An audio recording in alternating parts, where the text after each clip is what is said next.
શ્રી ગણેશાય નમઃ. મિત્રો, આપ જોઈ રહ્યા છો યુટ્યુબ આપણી ચેનલ આવો સત્સંગમાં આપ સૌનું સ્વાગત છે.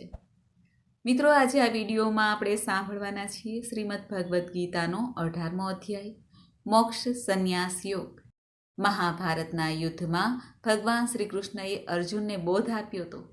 જ્યારે અર્જુને પોતાના હથિયાર મૂકી દીધા કે પોતે યુદ્ધ નહીં કરે, કારણ કે સામે મામા, કાકા, દાદા, પિતરાઈ ભાઈઓ અને પોતાના કુટુંબીજનો હતા.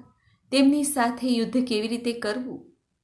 આ વિટંબણામાં ફસાયેલા અર્જુનને ભગવાન શ્રી કૃષ્ણએ બોધ આપ્યો કે હે અર્જુન, ધર્મની રક્ષા માટે, અન્યાયનો નાશ કરવા માટે દરેકે યુદ્ધ કરવું પડે છે. ચાહે સામે કોઈ પણ હોય, આપણા પોતાના હોય કે પારકા હોય. અને જે ધર્મની રક્ષા કરે છે તે જ આ સંસારમાંથી મોક્ષની પ્રાપ્તિ કરવા માટે સમર્થ બને છે. અને તેઓ જ મારી શરણે આવી શકે છે જેઓ ધર્મની રક્ષા કરે છે, અને તે જ ધર્મ તેની રક્ષા કરે છે. અને ભગવાન શ્રી કૃષ્ણ અર્જુનને કહે છે કે હે અર્જુન, ઊભો થા અને યુદ્ધ કર. એ ગીતાજીનો જે બોધ છે તે દરેક મનુષ્યને લાગુ પડે છે. અત્યારે પણ આપણે સંસારી હોય કે સંસાર ન હોય, મનુષ્યના વેરી પોતાના જ હોય છે. એ અંતતઃ ખબર પડે છે ત્યારે બહુ મોડું થઈ ગયું હોય છે. ત્યારે એમાંથી બચવા માટે શું કરવું?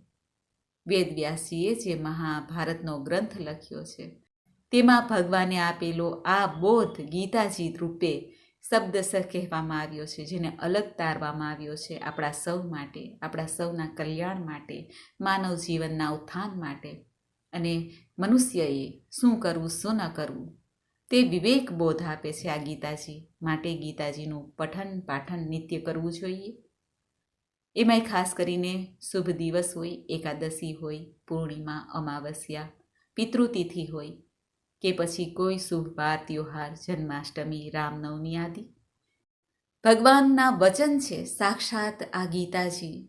કોઈ સાધુ સંતો દ્વારા નથી કહેવામાં આવ્યું, જેમને આત્મસાત કરવાથી હૃદય નિર્મળ બને છે, મન શુદ્ધ બને છે અને બુદ્ધિ પણ નિર્ણય લેવામાં સમર્થ બની જાય છે. મોહ માયાનો ત્યાગ થાય છે, અહંકાર આદિનો પણ નાશ થાય છે. ભગવાન શ્રી કૃષ્ણ દ્વારા કહેવામાં આવ્યું આ ગીતાજીના 18મા અધ્યાયને આજે આપણે આ વિડીયોમાં સાંભળશું, અને તેના મહાત્મ્યની કથા પણ. કે આ અધ્યાયને જે ભક્તો નિત્ય સાંભળે, વાંચે, એક શ્લોક કે અડધો શ્લોક, તેને શું ફળની પ્રાપ્તિ થાય છે તે પણ સુંદર કથા સાંભળીશું. જો આપને આ વિડીયો પસંદ આવે તો લાઈક કરજો, શેર કરજો. આપ આ ચેનલ પહેલી વખત જોઈ રહ્યા છો તો સબસ્ક્રાઈબ કરી લેજો, જેથી આવનાર નવા વિડીયોની માહિતી આપ સુધી તુરંત પહોંચી શકે. ધન્યવાદ. વસુદેવ વસુતમ દેવમ કંસ ચાણૂરમર્દનમ દેવકી પરમાનંદમ શ્રી કૃષ્ણમ વંદે જગદગુરુ. બોલો પરમ ગુરુ ભગવાન શ્રી કૃષ્ણની જય. શ્રીમદ ભગવદ્ ગીતા અધ્યાય 18મો મોક્ષ સંન્યાસ યોગ. ઓમ પરમાત્મને નમઃ.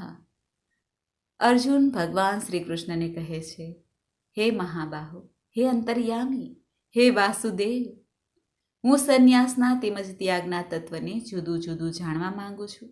ત્યારે ભગવાન શ્રી કૃષ્ણ અર્જુનને કહે છે, હે પાર્થ, કેટલાક પંડિતજનો કામ્ય કર્મોના ત્યાગને સંન્યાસ સમજે છે. અર્થાત સ્ત્રી, પુત્ર, ધન આદિ જે પ્રિય લાગે છે, રોગ, સંકટ વગેરેના નિવારણ અર્થે જે યજ્ઞ, દાન, તપ, ઉપવાસ જેવા કર્મો કરવામાં આવે છે એમનું નામ કામ્ય કર્મ કહેવાય છે, જે કામનાઓ પૂર્ણ કરનાર હોય છે. જ્યારે બીજા વિચાર કુશળ મનુષ્ય સઘળાઈ કર્મોના ફળનો ત્યાગને ત્યાગ કહે છે. એટલે કે ઈશ્વરની ભક્તિ છે, દેવતાઓનું પૂજન છે, વડીલોની સેવા, યજ્ઞ, દાન, તપ આદિ જે કાંઈ છે તે સઘળુંય ભગવાન શ્રી કૃષ્ણને સમર્પિત કરાય છે, ત્યાગ કરાય છે. અને કેટલાક વિદ્વાનો એમ કહે છે કે કર્મ માત્ર દોષયુક્ત છે, માટે ત્યાગ કરવા યોગ્ય છે. જ્યારે અન્ય વિદ્વાનો એમ કહે છે કે યજ્ઞ, દાન, તપરૂપી કર્મ ત્યાગ કરવા યોગ્ય નથી. ભગવાન શ્રી કૃષ્ણ અર્જુનને કહે છે, પરંતુ હે પાર્થ, હે ભરતવંશીમાં શ્રેષ્ઠ, સંન્યાસ અને ત્યાગ એ બેમાંથી પહેલા ત્યાગ વિશે હું મારો નિશ્ચય સંભળાવું છું. કેમ કે ત્યાગ સાત્વિક, રાજસ, તામસ એવા ભેદથી 3 પ્રકારના કહેવાય છે. યજ્ઞ, દાન અને તપરૂપી કર્મ ત્યાગ કરવા યોગ્ય નથી, પરંતુ એ તો અવશ્ય કરવા જોઈએ, કેમ કે યજ્ઞ, દાન અને તપ એ ત્રણેય કર્મો બુદ્ધિશાળી મનુષ્યને પવિત્ર કરનાર છે. માટે હે પાર્થ, આ યજ્ઞ, દાન અને તપરૂપી કર્મોને તેમજ બીજા સઘળાય કર્તવ્ય કર્મોને આસક્તિ અને ફળનો ત્યાગ કરીને ચોક્કસ કરવા જોઈએ. આ મારો નિશ્ચય કરેલો ઉત્તમ મત છે. નિષિદ્ધ તેમજ કામ્ય કર્મોનો તો સ્વરૂપથી પણ ત્યાગ કરવો ઉચિત જ છે, પરંતુ નિયત કર્મનો સ્વરૂપથી ત્યાગ ઉચિત નથી. માટે મોહને લીધે એ નિયત કર્મનો ત્યાગ કરી દેવો તામસ ત્યાગ કહેવાય છે.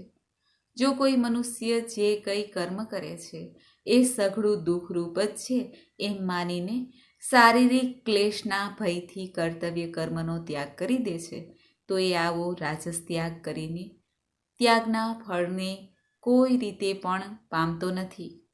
જે શાસ્ત્ર વિહિત કર્મ કરવું કર્તવ્ય છે એવા ભાવથી આસક્તિ અને ફળનો ત્યાગ કરીને કરવામાં આવે છે, એ જ સાત્વિક ત્યાગ મનાયો છે.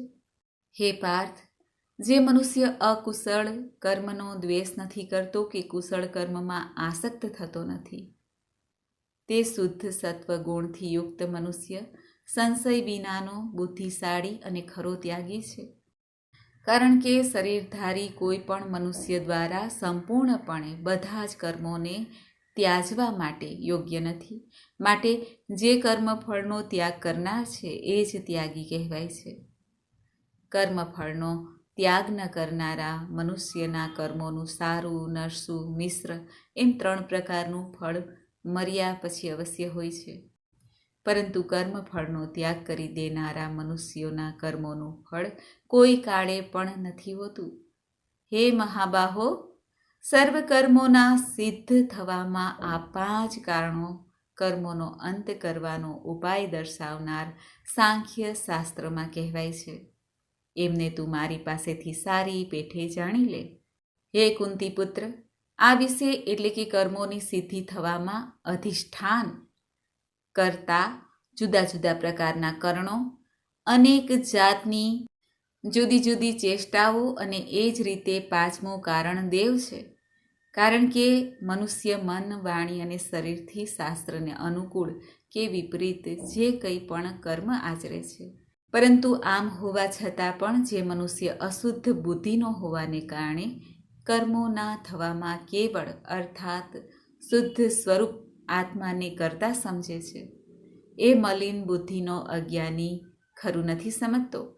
હે અર્જુન, જે મનુષ્યના અંતઃકરણમાં હું કરતા છું એવો ભાવ નથી, તેમજ જેની બુદ્ધિ સાંસારિક પદાર્થોમાં અને કર્મોમાં લેપાતી નથી, એ મનુષ્ય આ બધા લોકને હણીને પણ વાસ્તવમાં નથી હણતો કે નથી પાપથી બંધાતો.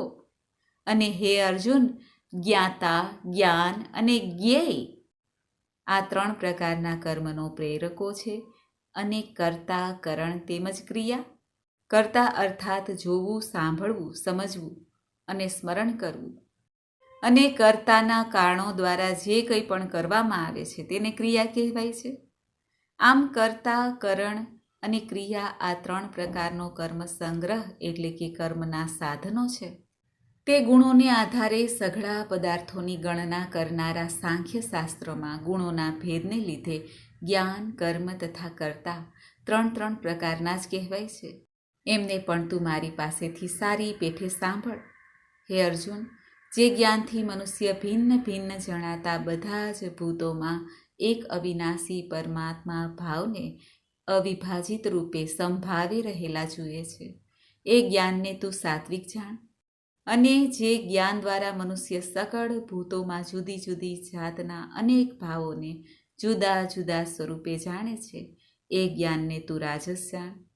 પરંતુ જે જ્ઞાન એકલા કાર્યરૂપ શરીરમાં જ સંપૂર્ણની જેમ આસક્ત રહેનારું છે, તથા જે હેતુ વિનાનું સાત્વિક અર્થથી રહિત તેમજ તુચ્છ છે, એ તામસ કહેવાય છે. હે અર્જુન, જે કર્મ શાસ્ત્ર વિધિથી નિયત થયેલું હોય, કર્તાપણાના અભિમાનથી રહિત થઈને કરવામાં આવ્યું હોય, તેમજ ફળની લાલસા વિનાના મનુષ્ય વડે રાગ દ્વેષ વિના કરવામાં આવ્યું હોય એ કર્મ સાત્વિક કહેવાય છે. પરંતુ જે કર્મ ઘણો પરિશ્રમ વેઠીને કરાય છે અને વળી ભોગોને ઈચ્છતા મનુષ્ય વડે કે અહંકારી મનુષ્ય વડે કરવામાં આવે છે એ કર્મને રાજસ કહેવાય છે. જે કર્મ પરિણામે હાનિ, હિંસા, સામર્થ્યને ધ્યાનમાં લીધા વિના કેવળ અજ્ઞાનને લીધે આચરવામાં આવે છે એ કર્મ તામસ કહેવાય છે. હે કુંતીનંદન, જે કરતા સંગ વિનાનો અહંકાર ભર્યા વચનો ન બોલનાર, ધૈર્ય અને ઉત્સાહ ધરાવનાર તથા કાર્યની સિદ્ધિ કે અસિદ્ધિમાં હરખ, શોક આદિ વિકારોથી રહિત છે એ સાત્વિક કહેવાય છે. જે કરતા આસક્તિ ધરાવનાર, કર્મોના ફળની લાલસા રાખનાર, લોભી, બીજાને કષ્ટ આપવાનો સ્વભાવ ધરાવનાર, અશુદ્ધ આચરણ રાખનાર તેમજ હરખ, શોકથી લિપ્ત છે એ રાજસ કહેવાય છે.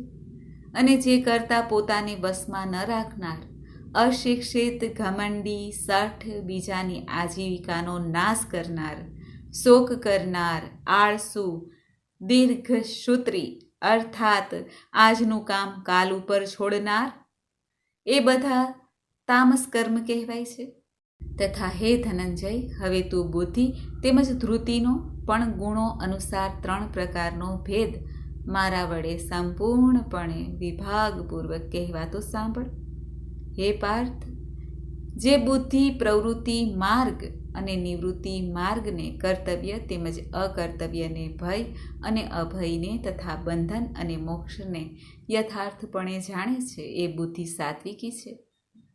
હે પાર્થ, મનુષ્ય જે બુદ્ધિ દ્વારા ધર્મ અને અધર્મને તથા કર્તવ્ય અને અકર્તવ્યને પણ યથાર્થપણે નથી જાણી શકતો એ બુદ્ધિ રાજસી છે.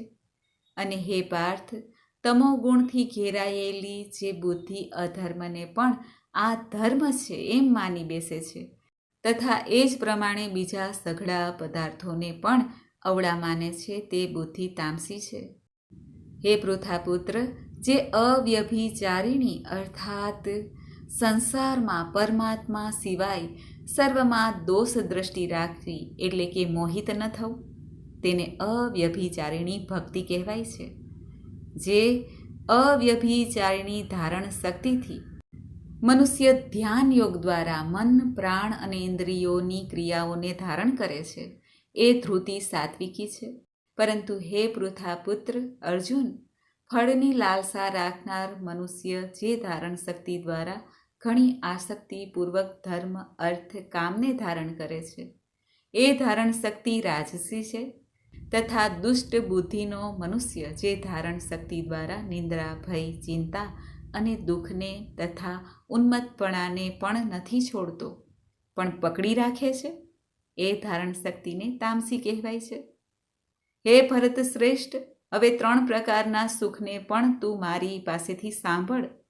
જે સુખમાં સાધક મનુષ્ય ભજન, ધ્યાન, સેવા આદિનો અભ્યાસ વડે રમણ કરે છે અને જેથી દુઃખોના અંતને પામી જાય છે, જે આ જાતનું સુખ છે તે શરૂઆતમાં જો કે વિષ જેવું જણાય છે પરંતુ પરિણામે અમૃત જેવું છે.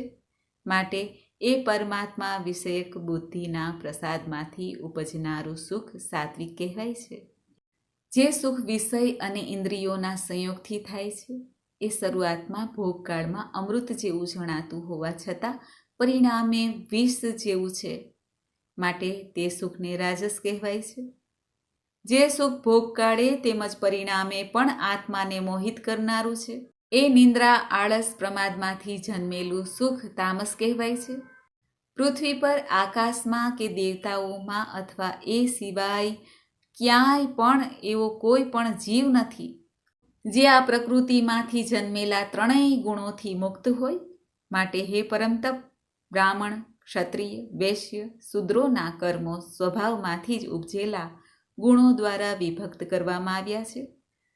અંતઃકરણનો નિગ્રહ કરવો, ઇન્દ્રિયોનું દમન કરવું, ધર્મના પાલન માટે કષ્ટ સહેવું, બાહ્ય ભીતરથી શુદ્ધ રહેવું, બીજાના અપરાધોને ક્ષમા આપવી, મન, ઇન્દ્રિય તેમજ શરીરને રુજુ સ્વભાવમાં રાખવા, વેદ શાસ્ત્રો, ઈશ્વર, પરલોક આદિમાં શ્રદ્ધા રાખવી, વેદ શાસ્ત્રોનું અધ્યયન કરવું, અધ્યાપન કરવું, પરમાત્માના તત્વને અનુભવવું, આ બધાય બ્રાહ્મણના સ્વાભાવિક કર્મો છે.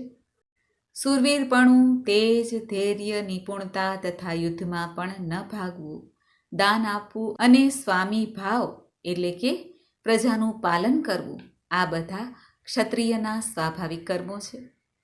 ખેતી, ગોપાલન, ખરીદવું, વેચવું, સત્ય વ્યવહાર, આ બધા વેશ્યના સ્વાભાવિક કર્મ છે. તથા સર્વ વર્ણોની સેવા કરવી તે શૂદ્રનું સ્વાભાવિક કર્મ છે.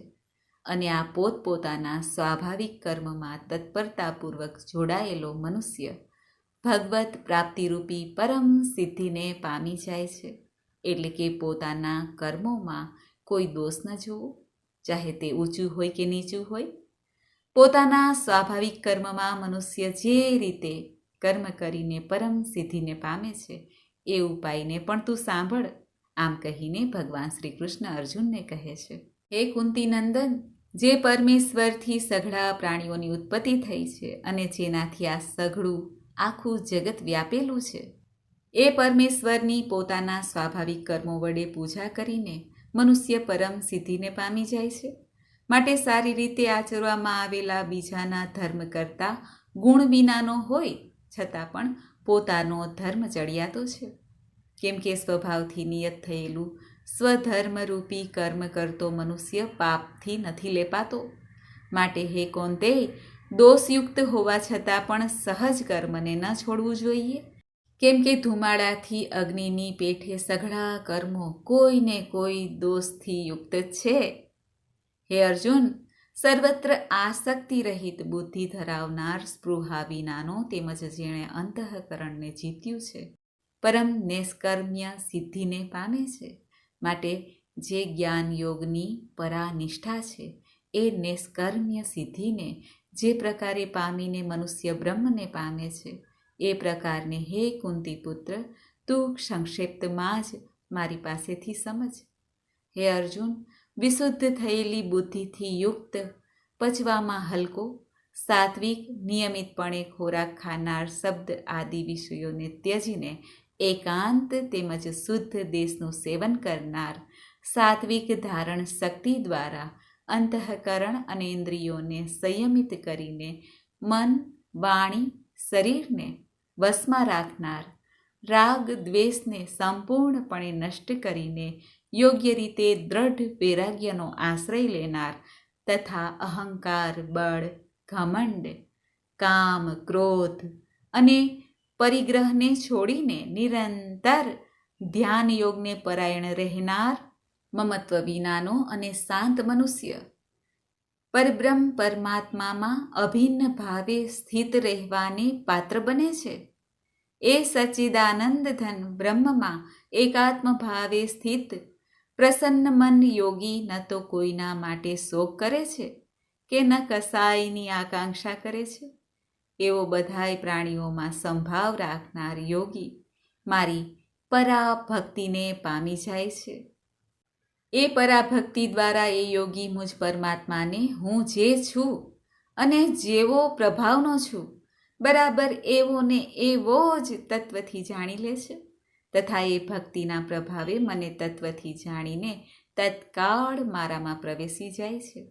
અને મારે પરાયણ થયેલો કર્મયોગી સઘળા કર્મોને સદા કરતો હોવા છતાંય મારી કૃપાથી શાશ્વત અવિનાશી પરમપદને પામી જાય છે. માટે હે અર્જુન, સઘળા કર્મોને મનથી મારામાં અર્પીને તેમજ સમબુદ્ધિરૂપી યોગને આશ્રય રહીને તું મારે પરાયણ અને નિરંતર મારામાં ચિત્ત પરોવનાર થા. એ પ્રમાણે મારામાં ચિત્ત પરોવનાર થયેલો તું મારી કૃપાથી બધાય સંકટોને વિના પ્રયત્ને પાર કરી જઈશ. અને જો અહંકારને લીધે મારા વચનોને નહીં સાંભળે તો તારો નાશ થશે, એટલે કે પરમાર્થમાંથી ભ્રષ્ટ થઈ જઈશ. અને જે અહંકારનો આશરો લઈને તું એમ માની રહ્યો છે કે હું યુદ્ધ કરીશ નહીં, તારો આ નિશ્ચય મિથ્યા છે. કેમ કે તારો સ્વભાવ તને બળજબરીથી યુદ્ધમાં જોડશે. હે કુંતી પુત્ર, જે કર્મને તું મોહને લીધે કરવા નથી ઈચ્છતો એને પણ પોતાના સ્વાભાવિક કર્મથી બંધાયેલો પરવશ થઈને તું કરીશ. કારણ કે હે અર્જુન, શરીરરૂપી યંત્ર પર આરૂઢ થયેલા સઘળાય પ્રાણીઓને પોતાની માયાથી એમના કર્મો પ્રમાણે ભમાવતો અંતર્યામી પરમેશ્વર સર્વ પ્રાણીઓના હૃદયમાં રહેલો છે. માટે હે ભારત, તું સર્વ રીતે એ પરમેશ્વરના જ શરણે જા. એ પરમાત્માની કૃપાથી જ તું પરમ શાંતિને તથા શાશ્વત પરમધામને પામીશ. ભગવાન શ્રી કૃષ્ણ અર્જુનને કહે છે, હે પાર્થ, આમ આ ગોપનીયથી પણ અતિ ગોપનીય જ્ઞાન મેં તને કહી દીધું છે. હવે તું આ રહસ્યયુક્ત જ્ઞાનને સંપૂર્ણપણે યોગ્ય રીતે વિચારીને જેમ ઈચ્છે એમ જ કર. આટલું કહેવા છતાં પણ અર્જુનનો કોઈ ઉત્તર ન મળવાને કારણે ભગવાન ફરી બોલ્યા. ભગવાને કહ્યું, હે કુંતીનંદન, સઘળા ગોપનીય વચનોથી અતિ ગોપનીય મારા પરમ રહસ્યયુક્ત વચનને તું હજી પણ સાંભળ. તું મને ઘણો પ્રિય છે, માટે આ પરમ હિતકારી વચન હું તારા માટે ફરીથી કહું છું. હે પાર્થ, તું મારામાં મન પરોવનાર થા, મારો ભક્ત બની જા, મારું પૂજન કરનાર થા, મને પ્રણામ કર. આમ કરવાથી તું મને જ પામીશ. આ હું તારી સામે સત્ય પ્રતિજ્ઞા કરું છું. કેમ કે તું મને ઘણો પ્રિય છે, માટે સઘળાય ધર્મોને એટલે કે સઘળાય કર્તવ્ય કર્મોને મારામાં ત્યજીને તું કેવળ એકમાત્ર મુજ સર્વ શક્તિમાન સર્વાધાર પરમેશ્વરના જ શરણે આવી જા. હું તને બધાય પાપોમાંથી મુક્ત કરી દઈશ. તું શોક ના કર. હે અર્જુન, આ રીતે તારે આ ગીતારૂપી રહસ્યમય ઉપદેશ કોઈ પણ કાળે ન તો તપરહિત મનુષ્યને કહેવો કે ન ભક્તિ રહિત. મારામાં દોષ દૃષ્ટિ રાખનારને પણ કદીય ન કહેવો. કારણ કે જે મનુષ્ય મારામાં પરમ પ્રેમ રાખીને આ પરમ રહસ્યયુક્ત ગીતાજીના ઉપદેશને મારા ભક્તોમાં કહી સંભળાવશે એ મને જ પામશે. એમાં જરા પણ સંદેહ નથી. મનુષ્યમાં એનાથી વધીને મારું પ્રિય કાર્ય કરનાર કોઈ નથી, તથા આખી પૃથ્વી પર એનાથી વધીને મારો પ્રિય બીજો કોઈ ભવિષ્યમાં પણ થશે નહીં.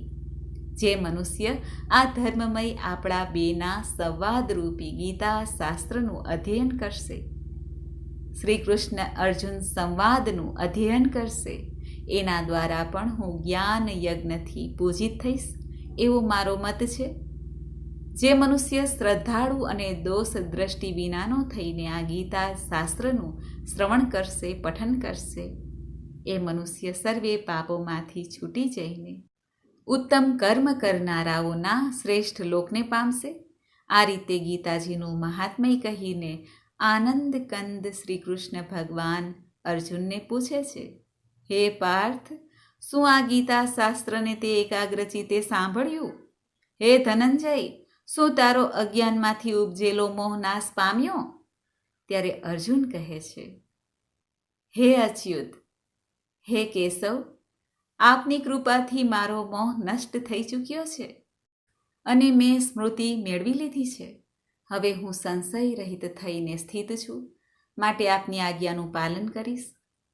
સંજય ધૃતરાષ્ટ્રને આ બધી કથા કહી રહ્યા છે. ત્યારે રાજા ધૃતરાષ્ટ્ર સમક્ષ સંજય કહે છે, હે રાજન, આમ મેં શ્રી વાસુદેવ અને મહાત્મા અર્જુનના આ અદ્ભુત રહસ્યયુક્ત રોમાંચકારક સંવાદને સાંભળ્યો. શ્રી વ્યાસજીની કૃપાથી દિવ્ય દ્રષ્ટિ પામીને મેં આ પરમ ગોપનીય યોગને અર્જુન પ્રત્યે કહેતા સ્વયં યોગેશ્વર ભગવાન શ્રી કૃષ્ણ પાસેથી પ્રત્યક્ષ સાંભળ્યો છે. હે રાજન, ભગવાન શ્રી કૃષ્ણ અને અર્જુનના આ રહસ્યયુક્ત કલ્યાણકારક અને અદ્ભુત સંવાદને સંભાળીને હું વારંવાર હરખાઉં છું. હે રાજન, શ્રી હરિના એ અત્યંત વિલક્ષણ રૂપને પણ સંભાળીને મારા ચિત્તમાં મહાન આશ્ચર્ય થાય છે અને હું વારંવાર ભાવ વિભોર થાઉં છું. હે રાજન, જ્યાં યોગેશ્વર ભગવાન શ્રી કૃષ્ણ છે અને જ્યાં ગાંડીવધારી અર્જુન છે ત્યાં જ શ્રી, વિજય, વિભૂતિ તેમજ અચળ નીતિ છે એવો મારો મત છે. શ્રી કૃષ્ણ અર્જુન સંવાદે શ્રીમદ ભગવદ્ ગીતાનો 18મો અધ્યાય મોક્ષ સંન્યાસ યોગ સમાપ્ત થાય છે. ઓમ પરમાત્મને નમઃ. તો મિત્રો, આપણે સાંભળ્યું જીવનમાંથી મોહ, માયા, અહંકાર આદિનો નાશ કરનાર શ્રીમદ ભગવદ્ ગીતાનો 18મો અધ્યાય મોક્ષ સંન્યાસ યોગ. હવે આ અધ્યાય જે ભક્તો નિત્ય સાંભળે છે, વાંચે છે, તેને શું ફળની પ્રાપ્તિ થાય છે તેની પવિત્ર કથા પણ સાંભળી લઈએ. બોલો ભગવાન શ્રી કૃષ્ણની જય. ઓમ પરમાત્મને નમઃ. મેરુગીરીના શિખર પર અમરાવતી નામની એક રમણીય પુરી છે. એને પૂર્વકાળમાં વિશ્વકર્માજીએ બનાવી હતી. એ પુરીમાં દેવતાઓ દ્વારા સેવાયેલ ઇન્દ્ર, સચી સાથે નિવાસ કરતા હતા. એક દિવસ એ સુખેથી બેઠા હતા એટલામાં જ એમણે જોયું કે ભગવાન વિષ્ણુના દૂતોથી સેવાયેલ એક અન્ય પુરુષ ત્યાં આવી રહ્યો છે. દેવરાજ ઇન્દ્રએ નવા આવેલા તે પુરુષના તેજથી તિરસ્કૃત થઈને તત્કાળ પોતાના મણિમય સિંહાસનેથી મંડપમાંથી પડી ગયા. ત્યારે ઇન્દ્રદેવના સેવકોએ દેવલોકના સામ્રાજ્યનું મુગટ આ નવા ઇન્દ્રના મસ્તક પર મૂકી દીધો. પછી તો દિવ્ય ગીત ગાઈ રહેલી દેવાંગનાઓ સાથે સૌ દેવતાઓ તેમની આરતી પણ કરવા લાગ્યા. ઋષિઓએ વેદ મંત્રોનું ઉચ્ચારણ કર્યું અને ઘણા આશીર્વાદ આપ્યા. ગંધર્વોનું લલિત સ્વરેથી મંગલમય ગાન થવા માંડ્યું. આ રીતે આ નવા ઇન્દ્રને 100 યજ્ઞનું અનુષ્ઠાન કર્યા વિના જ વિવિધ પ્રકારના ઉત્સવોથી સેવાયેલ જોઈને જૂના ઇન્દ્રને ઘણું વિસ્મય થયું.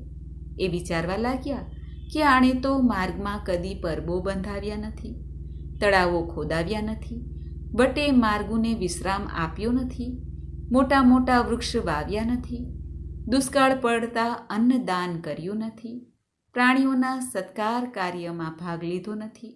આના થકી તીર્થોમાં સત્ર અને ગામડામાં યજ્ઞનું અનુષ્ઠાન પણ થયું નથી. તો પછી આણે અહીંયા ભાગ્યથી આપેલી આ બધી વસ્તુઓ કેવી રીતે પ્રાપ્ત કરી? આ ચિંતાથી વ્યાકુળ થઈને ઇન્દ્રદેવ ભગવાન વિષ્ણુને પૂછવા માટે પ્રેમપૂર્વક ક્ષીરસાગરના તટે ગયા અને ત્યાં ઓચિંતા પોતાના સામ્રાજ્યથી ભ્રષ્ટ થવાનું દુઃખ નિવેદિત કરવા લાગ્યા.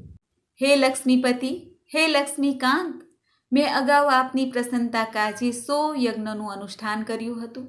એના જ પુણ્યથી મને ઇન્દ્રપદ પ્રાપ્ત થઈ ગયું હતું.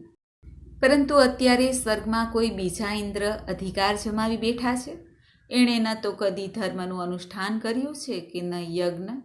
મારા દિવ્ય સિંહાસન પર કેવી રીતે તેમણે અધિકાર જમાવ્યો છે? ઇન્દ્રદેવની આ પ્રાર્થના સાંભળીને ભગવાન શ્રી નારાયણ પ્રગટ થયા અને બોલ્યા, હે ઇન્દ્ર, એ ગીતાજીના 18મા અધ્યાયમાંથી 5 શ્લોકોનું દરરોજ પાઠ કરે છે.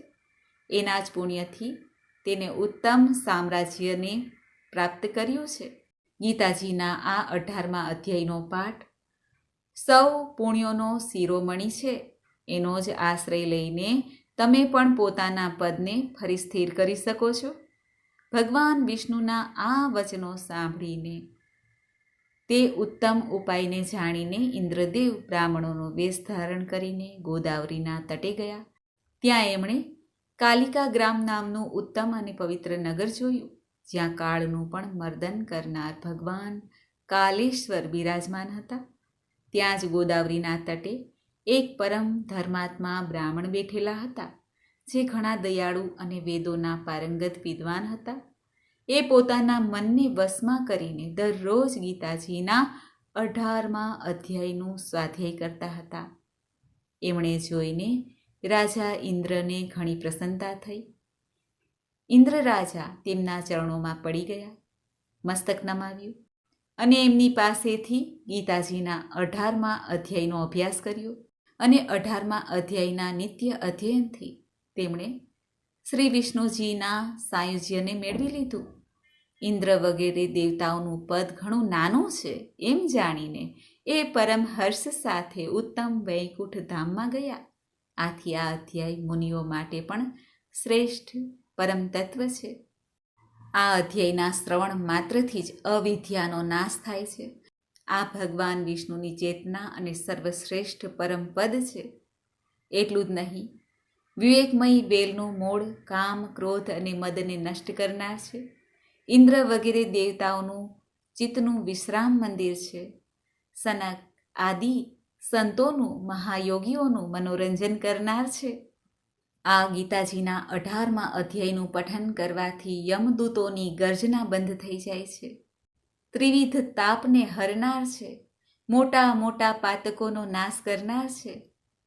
ભક્તિપૂર્વક જો ગીતાજીનો આ અધ્યાય અને તેના મહાત્મ્યની કથા સાંભળવામાં આવે તો મનુષ્ય સમસ્ત યજ્ઞોનું ફળ પામીને અંતે વિષ્ણુજીનું સાયુજ્ય પ્રાપ્ત કરી લે છે. ઓમ પરમાત્મને નમઃ. તો મિત્રો, આપણે સાંભળ્યું ભગવાન શ્રી કૃષ્ણની પરમ પવિત્ર વાણી, ઉપદેશ, શ્રીમદ ભગવદ્ ગીતાનો 18મો અધ્યાય, મોક્ષ સંન્યાસ યોગ અને તેના મહાત્મ્યની કથા. મને આશા છે કે આપને આ વિડીયો જરૂર પસંદ આવ્યો હશે. હરે રામ, રામ રામ, હરે હરે, હરે કૃષ્ણ, કૃષ્ણ કૃષ્ણ, હરે હરે. બોલો રાધાવર લક્ષ્મીપતિ જગદગુરુ ભગવાન શ્રી કૃષ્ણચંદ્રની જય. મિત્રો, મને સાંભળવા માટે ધન્યવાદ. આપ સૌને મારા જય શ્રી કૃષ્ણ.